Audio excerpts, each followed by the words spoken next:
দৰ্শকক পুৱাৰ প্ৰথমটো বাতৰিলৈ স্বাগতম জনাইছো। আৰম্ভণিতেই জনাইছো এটা চাঞ্চল্যকৰ খবৰ।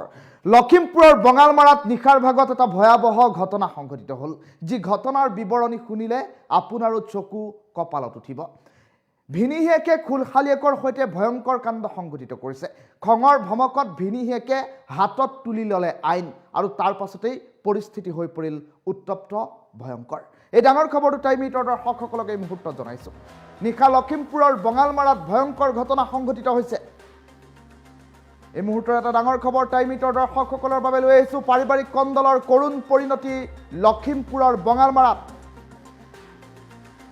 খঙৰ ভমকত ভিনীহিয়েকে হাতত তুলি ল'লে আইন, আৰু তাৰ পাছতেই পৰিস্থিতি অধিক ভয়াৱহ হৈ উঠা পৰিলক্ষিত হ'ল। হিতাতে নিহত হ'ল খুলশালীয়েক এমদাদুল ইছলাম। চোকাস্ত্ৰৰে ভয়ংকৰ আক্ৰমণ কৰাৰ পাছতেই এমদাদুল ইছলামৰ মৃত্যু হৈছে বুলি জানিব পৰা গৈছে, আৰু ভয়ংকৰ সংঘাতত কেইবাগৰাকীও লোক আহত হোৱাৰ খবৰ আহি পৰিছে। আহতসকলক ইতিমধ্যে উন্নত চিকিৎসাৰ বাবে লখিমপুৰ মেডিকেল কলেজ হাস্পাতাললৈ প্ৰেৰণ কৰা হৈছে। নিশাৰ ভাগতেই ততাতৈয়াকৈ ইতিমধ্যে বঙালমাৰা আৰক্ষীয়ে গ্ৰেপ্তাৰ কৰিছে হত্যাকাৰী ভিনীহিয়েকক। নিশাৰ ভাগৰ এক্সক্লুচিভ দৃশ্যাংশ আহি পৰিছে। টাইম মিটৰ দৰ্শকসকলক এই মুহূৰ্তত দৃশ্যাংশ দেখুৱাইছো। ভয়ংকৰ সংঘাতত আহত হৈছে কেইবাজনো লোক। নিশা লখিমপুৰৰ বঙালমাৰাত ভয়ংকৰ ঘটনা সংঘটিত হৈছে, আৰু আহতসকলক ইতিমধ্যে নিশাই উন্নত চিকিৎসাৰ বাবে LMCHলৈ প্ৰেৰণ কৰা হৈছে। আৰু টাইম মিটৰ সোঁফালৰ স্ক্ৰীণত এই মুহূৰ্তত আমি যিখন স্থিৰ চিত্ৰ দেখুৱাইছোঁ, এমদাদুল নামৰ এইগৰাকী যুৱকক হানি খুচি হত্যা কৰিলে নিজৰ ভিনীহিয়েকে।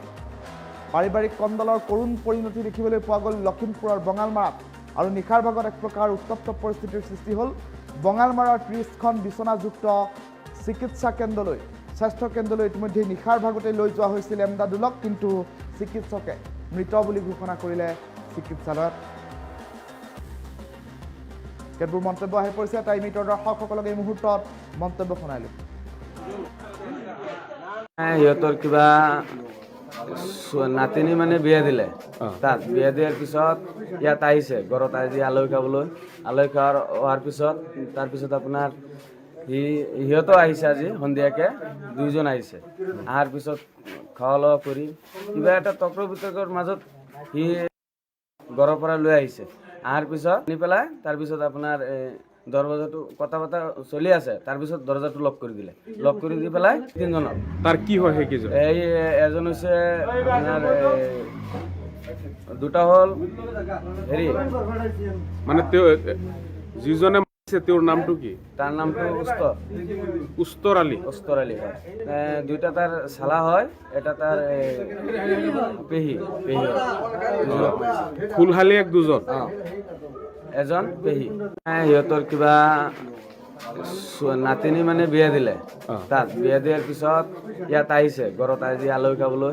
আলহী হোৱাৰ পিছত তাৰপিছত আপোনাৰ সিহঁতো আহিছে আজি সন্ধিয়াকে, দুইজন আহিছে। অহাৰ পিছত খোৱা লোৱা কৰি কিবা এটা তক্ৰ বিতৰ্কৰ মাজত সি ঘৰৰ পৰা লৈ আহিছে। অহাৰ পিছত নি পেলাই তাৰপিছত আপোনাৰ দৰৱাজাটো কথা বতৰা চলি আছে, তাৰপিছত দৰজাটো লক কৰি দিলে। লক কৰি দি পেলাই তিনিজনক। তাৰ কি হয় সেইকেইজন? এই এজন হৈছে আপোনাৰ দুটা হ'ল হেৰি মানে তেওঁ যিজনে মাৰিছে তেওঁৰ নামটো কি? তাৰ নামটো উস্তৰ আলী। উস্তৰ আলী হয়। দুইটা তাৰ চালা হয়, এটা তাৰ পেহী হয়। খুলশালীয়েক দুজন।